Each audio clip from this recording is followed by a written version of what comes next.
क्योंकि पूरे देश की भीम आर्मी जानते हैं कि हम लोग साफ सपष्ट जितने हम साथी हैं लगभग मोस्टली सब लोग साफ सपष्ट भाषा का प्रयोग करते हैं, जिसमें 10% बातें अच्छी लगती है, 90% बुरी लगती है। इसमें कोई मुझे गुरेज कहने में नहीं है। बहुत सारी बहनें आई हुई हैं, जैसे झारखंड से हमारी बहन बड़ी बहन परवाजी आई हुई है, राजस्थान से बहनें आई हुई हैं, नाम मेरे दिमाग से निकल गया। सहारनपुर से हमारी बहन कस्तूरी जी हैं, वंदना सोनकर बैठी हुई है हमारी बहन, और नाम मर्यादा, छोटी बहन मर्यादा भी है, और तमाम बहनें आई हुई हैं जिनके नाम मैं जानता था लेकिन मुझे सही से याद नहीं आ पा रहे हैं। तो सबसे पहले तो मातृशक्ति का बहुत बहुत आभार, शुक्रिया, जो यहाँ पूरी मातृशक्ति आई हम लोगों का सहयोग करने और आशीर्वाद देने के लिए। अब कुछ साथी भाई मातृशक्ति के नाम पर सिर्फ 4 ही तालियां आएंगे पूरी।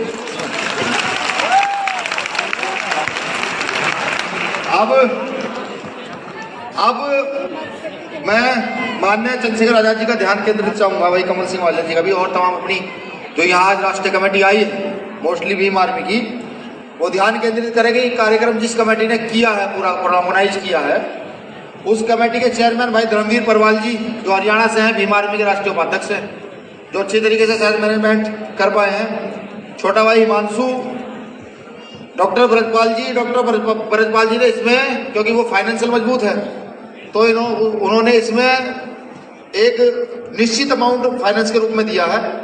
कहूंगा तो वो अच्छा नहीं लगेगा, इसलिए मैं उसको कहना भी नहीं चाहता। अनिल चेयरमैन जी भी इस कमेटी का हिस्सा है, जो आए तो नहीं लेकिन वहीं से बैठे बैठे बहुत सारी सलाह उन्होंने दी है।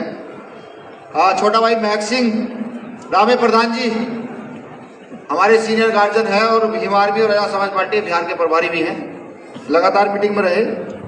महेश पेवाल जी, वीरेंद्र श्री जी कोर कमेटी के हमारे सदस्य हैं पार्टी के, उन्होंने भी एक निश्चित अमाउंट इसमें दिया। मतलब क्षमतावान व्यक्ति हैं, अच्छी इनकम है तो अच्छा अमाउंट दे सकते हैं, दिया उन्होंने। महेश पेवाल जी जो लग रहे हैं दिल्ली के हमारे पार्टी के प्रदेश अध्यक्ष हैं। दीपक राणा जी जाट समाज से हैं, मुजफ्फरनगर से। जब मैं मिला तो मुझे लगा कि उनके अंदर एक अच्छी क्वालिटी है और एक अच्छे इंसान है, तो वो हमारे साथ रहे, मदद भी उन्होंने की है। चौधरी रविंदर गुज्जर जी सहारनपुर के रहने वाले हमारे साथी हैं, मैं आज मिल भी नहीं पाया, पता नहीं है या नहीं है, लेकिन वो सहयोग बेचारे हमेशा करते रहते हैं। हरपाल सन्नी जी, घनश्याम नागर जी गुर्जर समाज से हैं, काफी मदद ऑर्गेनाइजेशन में हुआ है। अब मैं उनका भी आभार व्यक्त कर दूं जिन्होंने छोटा बड़ा अमाउंट दे करके जिलों से, प्रदेशों से मदद की है। आजाद समाज पार्टी की कोर कमेटी का मेरा कुछ और मानना था कि मैं किसी और तरीके से सम्मान करना चाहता, तो भाई साहब कहने लगे नहीं, अभी नहीं, वो समय नहीं आया है, अभी 1 घंटे बाद वो समय होगा सम्मान का।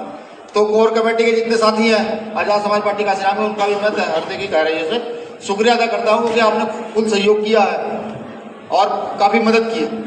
प्रदेशों के जितने लोग उन्होंने मदद किया। अब 2 नाम मेरे जहन में है जो बहुत पुराने साथी हैं और मैं मानता हूँ कि उनका समर्पण मेरे पास शब्द नहीं है। पहला नाम मैंने लिया था अनिल धनवाल, यहाँ नहीं है, प्रदेश के अध्यक्ष रहे हैं, पार्टी के संगठन के अध्यक्ष रहे हैं, और अब बिना अध्यक्ष होते हुए कार्यकर्ता बन के भी वो ही चालक काम कर देंगे। दूसरा व्यक्ति और है जिसका नाम है सुनील रस्ते, प्रदेश के प्रभारी थे मध्य प्रदेश के, मैंने हटा दिया। 2 साल लगातार कार्यकर्ता बन के काम करते रहे, कभी सवाल नहीं किया भैया कुछ जिम्मेदारी चाहिए। अब शायद मुझे लगता है कि पार्टी के प्रदेश अध्यक्ष, तो मैं चाहूंगा एक बार सुनील रस्ते जी भी चेहरा दिखा दे सब लोगों को अपना। अनिल आया नहीं आया,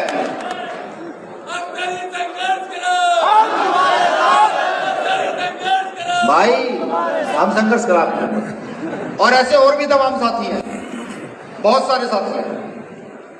इनकी मिसाल मैंने सिर्फ इसलिए दी कि समर्पण अगर सीखना है तो ऐसे साथियों से समर्पण सीखना पड़ेगा, ये बहुत जरूरी है। बातें हो चुकी, ये संगीत हो चुके, मेरे बाद आप भाई चंद्रशेखर आजाद जी को भी सुनेंगे। मेरा भी मन था कि कुछ बाबा साहब काशीराम फूले साहब को पढ़ के कुछ लिख लूं और लिखकर समझाऊं। फिर मेरा मन किया कि पहले आज का कार्यक्रम देख लूं। अभी आएगा वो अलग सेगमेंट में। फिर मेरा मन किया कि पहले देख लूं अपने लोगों को, अपने कार्यकर्ताओं को, कि जिसका दम भाई चंद्रशेखर आजाद, भाई कमल सिंह वालिया, भाई अशोक कांबळे, दत्तू मेढ़े, गिन्नी माही, नानू राम और तमाम जो हमारी राष्ट्र की टीम है और हमारी कोर की टीम है, वो जिसका दम बढ़ती है उसमें कुछ अनुशासन है या नहीं है। तो देख लिया कि अभी भी पीछे से पूरी आवाजें चल रही हैं लगातार। सबको पता है भीम आर्मी राष्ट्रीय अध्यक्ष, मौजूदा राष्ट्रीय अध्यक्ष खड़े को बोल रहे हैं, तो फिर भी लोग अपनी बातों में मस्त। देखिए, बात करने के लिए भी हमने तालियां बजाई, भाई साहब को प्रधानमंत्री बना दिया। मैं तो खुश हुआ कि अगर ऐसे प्रधानमंत्री बनते रहते तो मोदी जी कहेगा हम तो तीसरे महीने के साथ बनते रहते, जितनी हमारी कमेटी सारी बैठी है। तीसरे महीने बाद यहां से शुरू करते, गुजरात, मध्य प्रदेश, राजस्थान, हरियाणा, दिल्ली, यूपी, ये सब लोग तीसरे महीने बाद बदलते रहते, लेकिन ऐसे प्रधानमंत्री बदले जाते। ये भरम है। अगर ऐसे प्रधानमंत्री बदले जाते ना, बहुत सारे लोग इस काम को कर लेते। प्रधानमंत्री बदलने के लिए सबसे पहले त्याग और समर्पण चाहिए, और त्याग और समर्पण के लिए अनुशासन चाहिए। आप खुद के गिरवान में एक बार झांक कर देखो किसमें कितना अनुशासन है। इसे बेइज्जती मत समझिएगा। ये व्यवस्था चलाने का एक नियम है कि जो व्यक्ति त्याग समर्पण के साथ अनुशासन नहीं कर सकता वो कभी व्यवस्था बदल नहीं सकता। बनाने की बात तो छोड़िए, दूर की बात, व्यवस्था बदलने भागीदारी नहीं अदा कर सकता। अब इसी बीच में आपके पास कुछ और नाम लूंगा, वो नाम जिन लोगों के हाथ में शायद हमारी जिंदगी है, वो नाम कि आप भी प्रयास करें, उनको खरीदने का, अपने साथ लगाने का, लालच देने का नहीं दिया जा सकता। छोटा भाई मनीष, कहाँ है मनीष? मनीष, सुखविंदर कहाँ है? सुखविंदर, सुखविंदर कहाँ? आ जाओ यहाँ मेरे पास। बसंत ये खड़ा, ये दीपक दिख रहा है, दीपक, ये दीपक। वो कहाँ है? अरविश, अरविश भी है यहाँ कहीं। अरविश छोटा भाई। रोशिंदर कहाँ है? रोशिंदर ये खड़ा, रोशिंदर। रवि कहाँ है? रवि, रवि कमांडो दूसरा। कपिल, पश्चिम के प्रभारी भी आजकल साथ चल रहे हैं मेरी गाड़ी चलाने को, तो अधिकतर समय देते हैं। तो ये तमाम जो लोग हैं ना, ये ऐसे और भी कुछ नाम ऐसे दिमाग से मैंने निकल गए होंगे, दीपक और कुछ नाम निकल गया है दिमाग से। तो ये ऐसे लोग जो है ना, ये वो लोग हैं जिन्हें कोई लालच भाव नहीं है। ये सिर्फ समर्पण की भावना से चले जा रहे हैं, इन्हें नहीं पता क्या हो रहा है, न इनको ये मतलब कि इनका अगले आने वाले समय में होगा क्या। क्योंकि जिन्होंने आज तक हमसे ये ना पूछा हो कि भाई साहब हमारा अगला कैरियर क्या है, तो उन लोगों की तुलना नहीं की जा सकती समर्पण। तो ऐसे साथियों के लिए मैं चाहता हूं तालियों के साथ एक जय भीम हो, जो इस बार गौरवान्वित महसूस करा दे। जय भीम, जय भीम।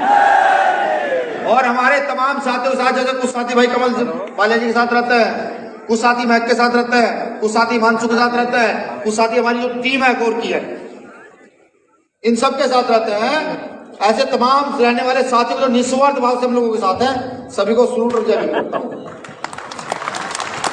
अब एक हमारे पुराने साथी का भी अब मैं चाहता हूं परिचय करा दूं। सन 2017 में जब घटना घटी थी, तो भाई साहब यहाँ आए, पहला जो कार्यक्रम हुआ था उसमें महत्वपूर्ण हिस्सेदारी अदा की थी।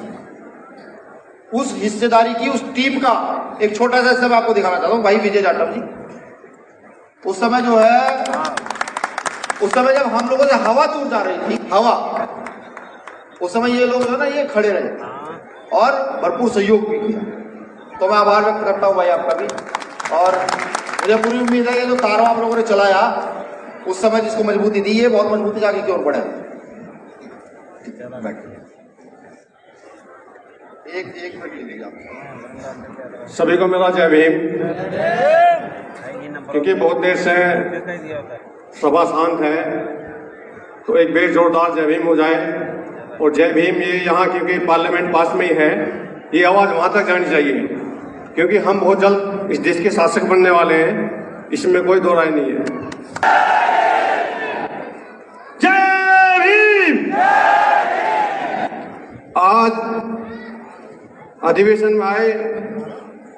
पूर्ण जो है दिल्ली मैनेजमेंट कमेटी जो है जिसने 10 टीमें बनाई थी, किसने 16 टीमें जिसने बनाई हैं और सबको अलग अलग काम दिया गया है।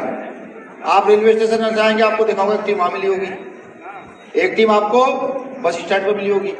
तो दिल्ली की जो मैनेजमेंट कमेटी है उसका भी मैं आभार व्यक्त करता हूँ। नाम बहुत सारे लूंगा तो बहुत समय हो जाएगा। आप सबका आभार व्यक्त करता हूँ कि जिन्होंने इस मजबूती से कार्य को आगे बढ़ाया।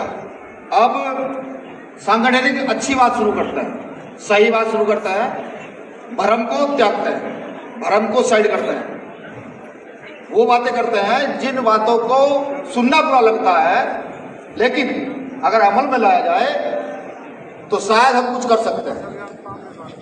4 लाइनों से अपनी बात शुरू करूंगा, बात गौर से सुनिएगा, हालांकि लाइन पट्टी है, समझ में कम लोगों के आएंगी। बुद्ध से मिली बुद्धि, किससे मिली? बुद्ध से मिली बुद्धि और ज्योतिबा फुले से मिला ज्ञान। बुद्ध से मिली बुद्धि, ज्योतिबा फुले से मिला ज्ञान, छत्रपति साहू जी महाराज ने दिया आरक्षण और बाबा साहब ने दिया मान सम्मान और संविधान। बहुजन महापुरुषों के चरणों में सशत नमन, सैल्यूट, जय भीम। साथियों बहुत अच्छा लग रहा था मुझे भी वहां बैठ करके, क्योंकि मंच पर बैठने की हिम्मत जो है बाबा साहब तो दे करके गए, अधिकार दे करके गए, लेकिन मंच पर कैसे एक गरीब व्यक्ति बैठ सकता है, ये भीम आर्मी ने दिया। हो सकता है कि अगर भीम आर्मी ना होती तो ना तो उसका पार्ट भाई चंद्रशेखर आजाद होते, ना कमल भाई होते, ना पंजाब की टीम होती, ना गुजरात की, त्रिपुरा की, राजस्थान की ये टीमें ना होती। ना जाने कितने संगठन इस देश में बने और कितने संगठन चले गए। लेकिन मेरा ये मानना है कि इतने कम समय में इतने सारे लीडर पैदा करने वाला कोई संगठन अगर है, अगर उसका सर्वे किया जाए, उस पर पीएचडी की जाए तो उसका नाम अगर कुछ है तो उसका नाम भीम आर्मी भारत एकता मिशन है। ये मेरा मानना है और मुझे पूरी उम्मीद है कि मेरा मानना 101% सही है। अभी बहुत सारे साथियों ने कहा, कुछ लोगों ने जब प्रधानमंत्री बुलाया तो कुछ लोगों ने एक अच्छी बात भी कही कि जब हम जाते हैं किसी एट्रोसिटी पर, कोई गलत हो जाता है और कहते हैं जाकर प्रशासन को कि शाम तक इसका रिजल्ट चाहिए वरना रिजल्ट कल भीम आर्मी देगी, तो उसका रिजल्ट आ जाता है। वो रिजल्ट किस लिए आता है कि वो जानते हैं कि भीम आर्मी के जो सीनियर लीडर है ना वो भी रिजल्ट में विश्वास रखते हैं और जूनियर लीडर भी भीम आर्मी के रिजल्ट में विश्वास रखते हैं, वो जानते हैं। जादवपुर की घटना, कल की घटना है, दिल्ली की इस कार्यक्रम की सारी परमिशन हो चुकी थी, सब साथ सुनिएगा गौर से, सारी परमिशनें हो चुकी थी, सिर्फ ट्रैफिक पुलिस ने परमिशन कैंसिल करके भेज दी इन लोगों को, दिल्ली की प्रदेशी कमेटी को। इन्होंने कहा भैया अगर ये परमिशन कैंसिल हुई तो तालकटोरा स्टेडियम का कार्यक्रम नहीं हो पाएगा। हमने कहा भाई क्या करना है, पहले मुझे मानसो कहना भाई आप चलो, मैंने कहा भाई चलो, फिर कहना नहीं जी आप रहने दो, मैंने कहा भाई रहने दो। 25 मिनट बाद आ रहा भागवा कहना भाई परमिशन होगी है। मैंने क्या हुआ, अभी उसे भीम आर्मी का मैंने मतलब समझाया, वो थोड़ा सा शायद नया लग रहा था, उसे बताया भाई परमिशन जो तो कार्यक्रम तालकटोरा में करवा ले चाहे ट्रैफिक ये सड़क पर करवा ले, तेरी मर्जी है, जाकर बड़ा कार्यक्रम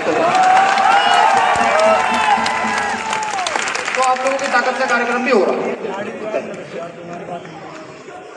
संगठन बन गया, संगठन चल गया, पूरे देश में संगठन की गूंज हो गई। छोड़ के उन लोगों को जो आडंबर में विश्वास रखते हैं, जो गैर बराबरी की विचारधारा में विश्वास रखते हैं, छोड़ के उन लोगों को इस देश के सभी धर्मों ने, सभी गुरुओं को मानने वाले लोगों ने, सभी नास्तिकों ने और सभी विज्ञान में विश्वास रखने वाले लोगों ने इस संगठन को एक्सेप्ट किया, संगठन को माना। परंतु जो इस संगठन की रीढ़ है, जो संगठन की नींव है, जिनको कार्यकर्ता कहा जाता है, वो कमजोर रहे, वो वैचारिक कमजोर रहे, वो सामाजिक कमजोर हुए। आप सुनिएगा कैसे, ये बात मैं खुद से लेकर के चलूंगा, बिल्कुल चलूंगा कि जब वर्चस्व की भावना स्टार्ट हो जाए तो आप समझ लिया वैचारिक और सामाजिक कमजोर हो रहे हैं। जब आपको ये लगने लगे कि आप ही आप हैं, तो आप समझ लीजिए आप बेचारी को सामाजिक कमजोर हो रहे। इसका सीधा सीधा उदाहरण मैंने अभी 2 लोगों के नाम लेकर के बताया। एक आकर मंच पे बैठ गया, अनिल धनवाल, खड़े हो जाओ भाई जरा, कहाँ है ये, एक वो बैठा हुआ नीचे। उदाहरण देकर किस लिए बताया है? ये इसलिए बताया है कि हमारे कार्यकर्ता का समर्पण तब तक है तब तक वो भाई भीम आर्मी के किसी पद पर आसीन है, तब तक उसका समर्पण। पद से वो उठते ही, क्योंकि पद बदला जाना एक संवैधानिक प्रक्रिया है, एक लोकतांत्रिक पद्धति है, ये तो होगा, अगर परिवर्तन चाहते तो होगा। लेकिन पद से हटते ही हमारे कार्यकर्ता का सारा अम्बेडकरवाद और सारी प्रक्रिया जो उसने सीखा वो 1 मिनट में धराशायी हो जाता है। ये मैं नहीं कह रहा, ये खुद से पूछेगा, मैं सच कह रहा हूं, झूठ कह रहा हूं। जब से संगठन बना है तो मेरी समझ सिर्फ एक बात आई, किसी संगठन की, किसी पार्टी की अगर कोई रीढ़ है तो उसका कार्यकर्ता होता है, जिस पर कोई प्रेशर नहीं होता, जिसका काम होता है कार्यकर्ता बनाना और आगे की ओर चल देना। कार्यकर्ता से मजबूत नहीं होता। अगर कोई ये कहता है कि एक राष्ट्रीय अध्यक्ष, संस्थापक, महासचिव, प्रदेश कमेटी के पदाधिकारी कार्यकर्ता से मजबूत होते हैं, तो ये मैं सरासर नकारता हूं, इसे बिल्कुल सर से काटता हूं। क्योंकि पदाधिकारी को काम करने से पहले सोचना पड़ता है, कार्यकर्ता को नहीं, क्योंकि उसका सिर्फ एक काम है कि वो अपनी विचारधारा को फैलाए, अपने नेता के द्वारा किए गए काम को आगे करे और जाकर समाज में बताए कि हमारे नेता ये काम कर रहे हैं, हमारा संगठन ये काम कर रहा है, हम भी इस विचारधारा पर आगे बढ़ रहे हैं, आपको हमारा कार्यकर्ता बनना चाहिए। तो मुझे ये लगता है कि कार्यकर्ता से मजबूत कोई नहीं होता। तो आपको सबसे पहले अगर कुछ बनना है, वो इसमें मैं भी क्यों ना हूं, सबसे पहले भीम आर्मी भारत एकता मिशन नाम की संस्था का एक अच्छा कार्यकर्ता बनना, तब कहीं जाकर हम इस संगठन में अनुशासन का विस्तार कर पाएंगे। अन्यथा बहुत सारे संगठन रहे हैं, मैंने दलित पैंथर को पढ़ा तो पता लगा दलित पैंथर अपने समय में ऐसा संगठन था जिसको सरकार ने एक रूट पर जाते हुए 2 बार ट्रेन जंगल में रुकवा के पिटवाया था, और जिसके नाम से वहां के सरकार तक डरती थी। किसी मामले में चले गए, पैर रख दिया तो वो काम हुआ। जब उसको पढ़ा तो पता लगा हम नया काम नहीं कर रहे हैं, हमारे पूर्वजों ने जो किया उस व्यवस्था को हम आगे बढ़ा रहे हैं। लेकिन उसका भी पतन हुआ, और गलतियों से जो लोग ना सीखे, जो गलतियों को ना समझे, तो उनको बाबा साहब अम्बेडकर का अनुयायी कहलाने का अधिकार नहीं। तो ये हमें समझना पड़ेगा कि आज हम मंचों के माध्यम से बड़ी बड़ी बातें करते हैं। हम वही लोग हैं कि जब नेताजी आया करते थे तो कुर्सी नहीं मिलती थी, साइड में खड़े हुआ करते थे साइड में, और इतनी हिम्मत नहीं होती थी कि किसी एमपी एमएलए से मुंह भर के सवाल कर ले। हम वही लोग सोचिए, अपने गिरवार में सब लोग झांकिए, हम वही लोग हैं कि कोई मामला हो गया, कोई हत्या हो गई, कोई बलात्कार हो गया और एक होमगार्ड ने डंडा मार दिया, सिपाही ने डंडा सड़क पर मार दिया, तो हमारी भीड़ तितर बितर हो जाएगा। तो हम वही लोग हैं। तो सोचिए, अगर आज ये ताकत ये बनी है, बाबा साहब अम्बेडकर को पढ़ के बनी है, भीम आर्मी के नाम से बनी है, तो इस ताकत को जिंदा रखना और इस ताकत को आगे बढ़ाना, ये काम आप सब लोगों का। मैं जानता हूं इस देश में पितृसत्तात्मक प्रणाली है कि पिता ने जो काम किया बेटा उस काम को आगे बढ़ाए, मोस्टली ऐसा होता है। मेरी बात से आने ज्यादा लोग सहमत होंगे। अगर इस प्रणाली का भी आप सोचें तो यही समझकर आगे बढ़ा लीजिए कि हमारे बड़े भाइयों ने अपने पूर्वजों को देखकर इस काम को स्टार्ट किया था, और इस काम को दफन नहीं होने देना। इस काम को इतना ज्वल करना है कि एक दिन इस देश के अंदर क्या पूरे विश्व के अंदर ये सूर्य की तरह चमके। मैं सवाल करता हूं भाई चंद्रशेखर आजाद जी से, क्या आपको उम्मीद थी कि विदेश की पत्रिका में आपका नाम आएगा? नहीं उम्मीद थी। देखो आपके सामने बैठ कर ये उम्मीद कहां से आई, ये ताकत कहां से आई? ये आई उस शब्द से, जिस शब्द के नाम से हम लोग आज अपनी जान लुटा दे, जिसका नाम बीमारी बना।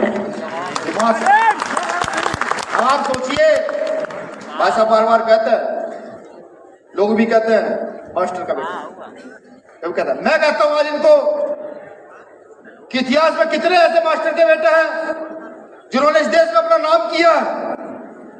कितने ऐसे बेटे हैं जिन्होंने व्यवस्था परिवर्तन, व्यवस्था को चुनौती दी? कितने ऐसे बेटे हैं जिन्होंने अपने लिए ना सोचकर उस समाज के लिए सोचने का काम किया है, जो आज समाज टीवी बीवी में घुस। हो सकता है मेरी बातें बुरी हो, लेकिन हकीकत यही, कभी जाने का मौका मिले पंजाब के लोगों को, उत्तर प्रदेश के लोगों को, बिहार के लोगों को, मध्य प्रदेश राजस्थान के लोगों को, जाइए उड़ीसा, तो पता लगेगा गिरवान में जाकर देखा सही मतलब क्या होता है। तो जिसको भी आप छोटा सा कह रहे थे, जिसके प्रदेश में 3 फुटिया कहा जाता है, उसके घर जाने में 7 नदियां लगती हैं। 7 नदी को पार करके उसके घर जाना पड़ता है। अगर बारिश होगी तो घर नहीं जा पाएगा। समझिए गरीबी का आलम कितना बुरा है वहां पर, इतना बुरा गरीबी का आलम है। तो देखोगे तो अपना जो मिशनरी व्यक्ति है वो ये कहेगा मैं अपने घर भेजकर वहां के लोगों की मदद करने के लिए जाऊंगा, और वो कोई और लोग नहीं है। अगर ये सोचता है कि वो किसी और के लोग नहीं, वो सब हम में से ही है। कोई डूम है, कोई धोबी है, कोई नाई है, कोई वाल्मीकि है, कोई मेघवाल है, कोई कुर्मी है, कोई खटीक है, कोई यादव है। यही है बहुजन समाज के लोग। तो समझना अति आवश्यक है। इस व्यवस्था को अगर परिवर्तन करना चाहते हो तो स्वार्थ की भावना से बाहर निकलो, वर्चस्व की भावना से बाहर निकलो। मैं बार बार एक बात कहता हूं, मैंने बहुत सारे बुद्धिजीवियों को कही। कल एक बिहार के साथी मुझे मिले, कश्यप साहब, उनसे बात कही। उन्होंने बताया भैया 14 साल आरएसएस में रहा हूं। हमारी टीम के लोग लाए थे, 10 मिनट उनसे बात हुई। तो मैंने उनको कहा कि जब आदमी अपने सिद्धांत पर अडिग हो, जब आदमी अपनी विचारधारा के साथ मजबूती से खड़ा हो, तो उसकी लाइन इतनी लंबी हो जाती है। जो गैर विचारधारावादी सिद्धांत पर चल रहे लोग हैं, उन लोगों को उस लंबी लाइन के अंदर समाहित हो जाना बहुत जरूरी होता है, और वो खुद हो जाते हैं। तो अब एक घमंड भरी बात मैं कहना चाहता हूं, हालांकि एक अम्बेडकरवादी होने के नाते मुझे नहीं कहनी चाहिए, कि तथागत बुद्ध के आशीर्वाद से सदगुरु रैदास, गुरु कबीर, गुरु नानक देव, महर्षि भगवान वाल्मीकि, या तमाम वो संत जिनकी विचारधारा पर हम चलते हैं, तमाम वो लोग जिनकी विचारधारा पर हम चलते हैं, कि भीम आर्मी के कार्यकर्ताओं ने भीम आर्मी की लाइन को इतना लंबा तो कर दिया है कि उसे पार करने से पहले हम लोगों को सोचना पड़ता है। ये तो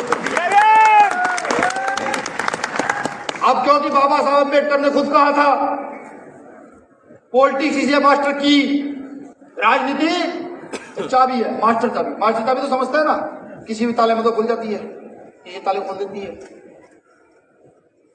राजनीति संपूर्ण परिवर्तन नहीं है। अगर आप ये सोचते हो कि राजनीतिक प्रधानमंत्री बनते चंद्रशेखर भाई संपूर्ण परिवर्तन कर देंगे, कैसे? आप किसी की मानसिक गुलामी नहीं काट सकते, विधायक एमपी एमएलए बनकर नहीं काट सकते। मानसिक गुलामी कोई चीज काटती है तो सिद्धांत, विचारधारा, वो काटती है। वो मानसिक गुलामी दूर कर सकती है, विचार सिद्धांत आपको मजबूत कर सकते हैं। लेकिन उन विचार और सिद्धांत को स्थापित करने के लिए जिस प्रकार से आज भारतीय जनता पार्टी ने अपने सिद्धांतों को पूरे देश में लागू किया है, कौन से सिद्धांत? वही मनुस्मृति के सिद्धांत, महिला विरोधी सिद्धांत, शूद्रों के विरोधी सिद्धांत, उच्च नीच की भावना के सिद्धांत, उन्होंने सत्ता में आते ही उनको पूरे देश में स्थापित करने का काम किया। तो अगर आपको अपने सिद्धांत और विचार स्थापित करने हैं तो ये तो तय है कि आपको अपने बीच से चंद्रशेखर भाई जैसे लोग, कमल भाई जैसे लोग, गिन्नी पाली जैसे लोग और तमाम साथियों जैसे लोग, ऐसे लोगों को राजनीति की एक अच्छी पहचान बनाकर बिठाना पड़ेगा, तब जाकर के हमारे विचार और सिद्धांत स्थापित हो सकते। अब सवाल ये उठता है, ये होगा कैसे? ये कैसे किया जाए?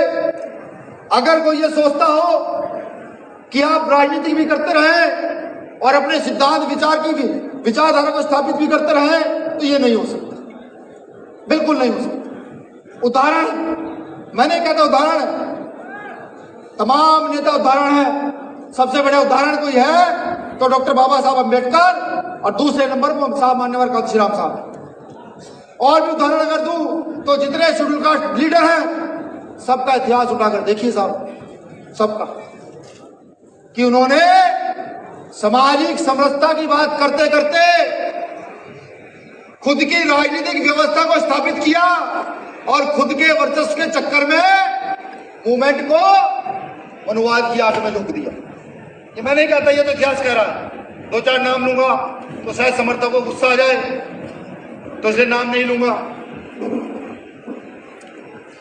तो अब सोचिए, समझिए कि भीम आर्मी का जो कार्यकर्ता है, पहले तो वो मन बनाए भीम आर्मी का सही कार्यकर्ता बनने का मन बना ले।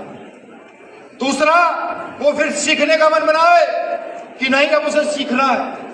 तीसरा, वो मन में सिर्फ एक विचारधारा स्थापित करे कि जिस व्यवस्था के खिलाफ हम हैं उस व्यवस्था को बदल कर दम लेंगे। ये आप 3 काम करना शुरू कर दें। मैं लिख कर देता हूं, भीम आर्मी का एक काम आपको कई फायदे देता है। जैसे आप भीम आर्मी पाठशाला अगर खोल दें तो उनके घर में आपका मैसेज चला जाएगा कि नहीं भीम आर्मी के लोग ये करते हैं। वो आपसे सामाजिक तौर पर जुड़ जाएंगे, आर्थिक तौर पर जुड़ जाएंगे, और जो सामाजिक और आर्थिक तौर पर आपसे जुड़ जाएगा उसका राजनीतिक तौर पर जुड़ना बेवजह, उसका राजनीतिक तौर पर जुड़ना बिल्कुल स्वाभाविक होगा। समझिए, शिक्षा का प्रचार करते करते आपने अपनी राजनीति को स्थापित कर दिया, लेकिन इस व्यवस्था को स्थापित कौन कर सकता है?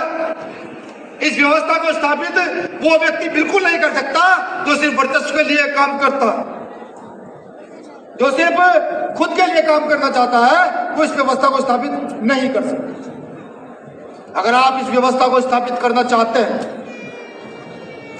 सोच रहे हैं कि व्यवस्था स्थापित की जाए, जानिए, जब महात्मा ज्योतिबा फुले काम करते थे तब लोग उनका सम्मान नहीं करते थे। ये मैं नहीं कहता, इतिहास कहता। बाबा साहब अम्बेडकर, पेरियार, ललन सिंह यादव, बाबू जगदेव प्रसाद कुशवाहा, कर्पूरी ठाकुर, मान्यवर साहब काशीराम, जगदेव प्रसाद कुशवाहा, दीना भाना साहब, ये तमाम इतनी लाइन है, ये जब काम करते थे तब इनका सम्मान नहीं होता था। आप लोगों का तो सम्मान हो रहा है, सब लोगों का। आज उनके गले में हम लोग माला डालते हैं, उनके बड़े बड़े फोटो लगाकर सड़क पर चीखते चिल्लाते जय जयकार करते हैं। आप क्या सोचते हैं ये काम उन्होंने हवा में कर दिया? नहीं, ये काम हवा में नहीं किया है भाई। हेलो, रेड टी शर्ट, मुझसे ज्यादा अच्छी बात कर रहे हैं आप क्या सोचते हैं कि काम उन्होंने हवा में कर दिया, बिना वजह ये काम हुआ? नहीं, उसके पीछे ना जाने कितने हजार घंटों का, कितने सैकड़ों दिनों का और कितने दिनों के सालों का उनका संघर्ष छुपा हुआ है। अगर उस संघर्ष को भी आज वो कार्यकर्ता नहीं समझ पा रहा है, जो आज के समय में जब संविधान लागू है, जब सारे अधिकार है, जब रेप करने में 76 लगती है, जब बलात्कार करने में 302 लगती है, जब चोरी की धाराएं हैं, तब भी आप पे अत्याचार बंद ना हो रहे, वो कार्यकर्ता आज भी समझ नहीं लेते यार। आपका जो व्यक्ति खुद का सम्मान चाहता है उसका सम्मान नहीं हो सकता। आप काम करते चले जाएं। ये कहा है किसी महापुरुष ने कि जो लोग नहीं बिकते उनकी फोटो बिकती है, ये महापुरुषों ने कहा, और ये सत्यता है। बाबा साहब अम्बेडकर बिक जाते तो ये इतनी महिलाएं जो अधिकार पाए हैं, इतने दलित जो अधिकार पाए हैं, इतने बैकवर्ड जो अधिकार पाए हैं, ये अधिकार ना पाते। बाबा साहब तो बिक जाते। अगर साहब काशीराम साहब बिक जाते, जिनको सदियों से दरिद्र शूद्र अछूत कहा गया है, जो हमेशा दूसरे के कदम पे कदम पीछे धरते चलना चाहते रहे, उनको राजनीतिक ताकत न दे। पढ़ो, सोचो, अपने इतिहास के बारे में सुनना शुरू करो, और उसके बाद अगर शर्म बाकी हो तो प्रण कर लो कि जब तक इस व्यवस्था को चैलेंज न कर दे, इस व्यवस्था को बदल ना दे, तब तक इस व्यवस्था के लिए काम होगा। मैं बदल दूंगा, ठीक है, अन्य मेरी आने वाली नस्लों को इतना मजबूत करके जाऊंगी कि वो बदलेगी। मैं तो सिर्फ एक बात कहता हूं कि मैं भीम आर्मी का एक छोटा सा कार्यकर्ता आज भीम आर्मी के 7वें स्थापना दिवस पर, मैं भीम आर्मी के प्रथम अधिवेशन पर इतना तो मैं कर सकता हूं कि ये जो राष्ट्रीय कमेटी यहां बैठी है, प्रदेश कमेटी यहां बैठी है, ये जो कोर कमेटियां नीचे बैठी हुई है, क्योंकि लोकतांत्रिक व्यवस्था में वादे पूरे लोकतंत्र के हिसाब से होते हैं कि जब तक ये कमेटी मुझे न कह दे तो विनय रतन सिंह भारत के अंदर चुनाव लड़ने की कभी सोचा भी नहीं। इतना तो मैं कर सकता हूं, ये मेरे की बात है, अधिकार की बात है, बिल्कुल। तो विनय रतन सिंह चुनाव नहीं लड़ेगा जब तक उसके सीनियर साथी उसको ना कहे, राजनीति में भी नहीं जाएगा। हाँ, इस पार्टी का निर्माण आप सब लोगों ने मिलकर किया है, उस पार्टी के लिए रात दिन काम करके वोट बैंक तैयार करेगा, उस पार्टी के नाम के लिए नहीं कि उसका नाम लेकर आजाद समाज पार्टी का श्रीराम जिंदाबाद, उससे वोट बैंक तैयार नहीं होगा। वो बैंक तैयार होगा कैडर से समझा करके और तब जाकर विचारधारा से मिला करके जब जाकर तैयार। ये काम है भीम आर्मी के लोगों का भी यही काम होना चाहिए अगर व्यवस्था में परिवर्तन चाहते हैं। आज जो अन्याय अत्याचार हो रहे हैं, कभी कोई भाई कहता है भाई ये हो गया, आज जमीन छीन ली, आप जेल भेज दिए, तो कह तो नहीं पाता। रिकॉर्डिंग का बड़ा सिस्टम है, रिकॉर्डिंग कर दी जाती है फिर चलाई जाती है। कुछ पक्ष के लोग विपक्ष के लोग चलाते हैं, कुछ पक्ष के कुछ विपक्ष के लोग चलाते हैं, लेकिन भरे मन से भीम आर्मी परिवार के कार्यकर्ताओं के सामने पूरी ईमानदारी से कहता हूं, ऐसे लोग जिनकी संख्या बहुसंख्यक के रूप में हो और लोकतांत्रिक व्यवस्था में जिनका राज हो और वो राज उन्होंने किसी और को करा रखा हो, ऐसे लोगों के साथ ऐसा ही होता है। उनकी जमीनें छीनी जाती हैं, उनकी बेटियों के साथ गलत होता है, उनकी हत्याएं होती हैं, और ये सत्य है। आप कुछ भी कहें, दो बात बुरी कहें तो वो मान नहीं लेते हैं, लेकिन यही हकीकत है कि जो बहुसंख्यक लोग जो अपना राज स्थापित कर सकते हैं वो अपना राज दूसरे को देकर रखते हैं, तो उनके साथ यही हो सकता है। जिस दिन अपना राज खुद स्थापित कर दोगे, जब आपका राजा होगा, आपके साथ कोई गलत कर देगा? बताओ, गलत कर देगा? सोचना पड़ेगा ना गलत करने के लिए, और वो चंद 15% लोग गलत कर देंगे। उन 15% में भी वो जो 3% लोग हैं जो उस रीच की व्यवस्था को स्थापित किया, वो गलत कर देंगे। उनकी हिम्मत है, उन्होंने अपना सिस्टम स्थापित किया है, रात दिन मेहनत करके किया। किसी ने अच्छा काम किया तो उसे सराहना भी करनी चाहिए। आरएसएस से लड़ाई की बात करते हैं ना, सब लोग करते हैं। आप में से जो व्यक्ति आरएसएस में रहा हो उससे पूछिएगा कि जब उनके लीडरान बोलते हैं ना जिले लेवल के, तो जिले की कमेटी तक की हिम्मत नहीं पड़ती बोलने की। अभी भी 20 नाम ऐसे जिन्हें मैं जानता हूं, भाई फेक भाई ने, जो आपस की सिर्फ बात में लगे हुए। तो ये व्यवस्था परिवर्तन करने के लिए इस सेमिनार का आयोजन किया गया है, पूरे देश को जुट करने के लिए, अम्बेडकरवादी आंदोलन को एक बनमुट्ठी करने के लिए ही इस आयोजन को किया गया। दिल्ली के अंदर लगभग 20 प्रदेशों के लोग आए हुए हैं। मैं आपका शुक्रिया अदा करता हूं, आभार व्यक्त करता हूं कि आप यहाँ आए और इस आयोजन को सफल बनाया। इसके बाद सभी प्रदेश के लोग तैयार रहे। भीम आर्मी का सेमिनार अब सब प्रदेशों में होगा। जो प्रदेश बड़े हैं जिनका भौगोलिक क्षेत्र ज्यादा है, वहां 2 सेमिनार होंगे। सब प्रदेश में सेमिनार होगा, कोई ना कोई राष्ट्रीय कमेटी का व्यक्ति उस सेमिनार में जाएगा, सब लोग कमर कस लें। और हाँ, एक चीज और जो हजम नहीं होती है, मुझे तो बिल्कुल नहीं होती है, कि जब लोग ये कहते हैं कि साहब व्यवस्था नहीं है, व्यवस्था नहीं हो पा रही है, कुछ नहीं हो पा रहा है,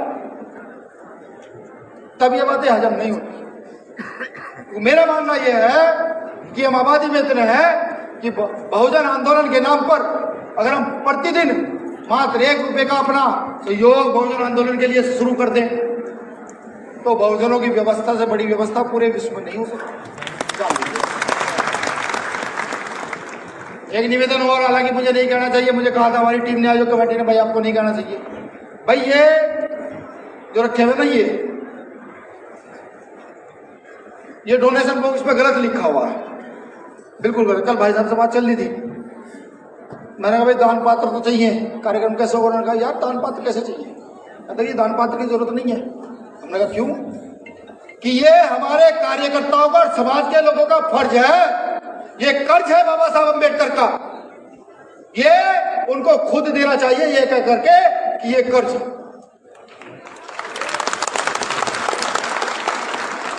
तो उस बात का मुझ पर कितना गहरा प्रभाव पड़ा होगा आप नहीं समझ सकते, बिल्कुल नहीं समझ सकते ना। मैं उस बात को समझाना चाहता हूं क्योंकि उस बात का प्रभाव जो मेरे अंदर तक गया, कल मैंने एक नई व्यवस्था को सीखने का काम किया।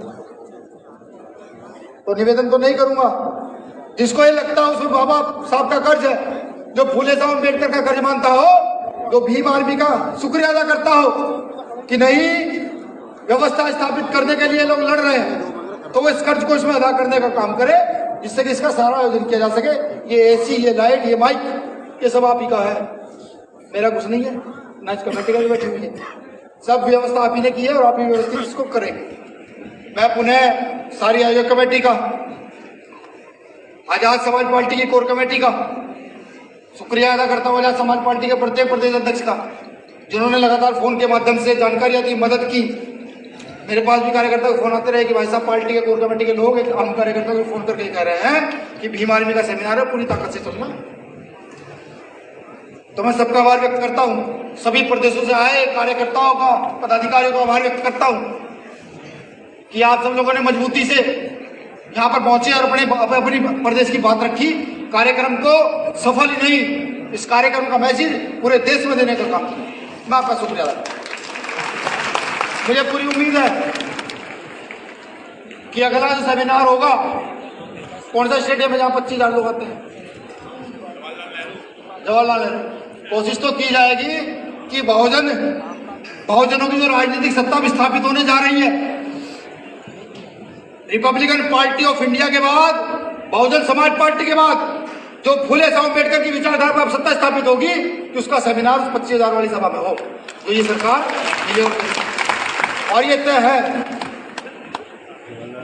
इसके ये भी बड़े कहते हैं, मैं नहीं कहता, गौर फरमाए हमारी पूरी टीम कि जिसके नेता नहीं बिकते ना, उसका कार्यकर्ता भी नहीं बिकता। क्या आपके नेता में आपको बिकाऊपन दिखता है? कान कमजोर है, जोर से बताओ। नहीं, इतनी आवाज में नहीं आए, ऊपर वाले तो बिल्कुल सोए रहे हैं। क्या आपके नेता में ऐसा लगता है उसे कोई झुका सकता है? क्या ऐसा लगता है उसे कोई खरीद सकता है? क्या आपका नेता किसे दबता है? आपका नेता मौत से डरता है? क्या नाम है उस नेता का? जोर से बताओ। देखो यार,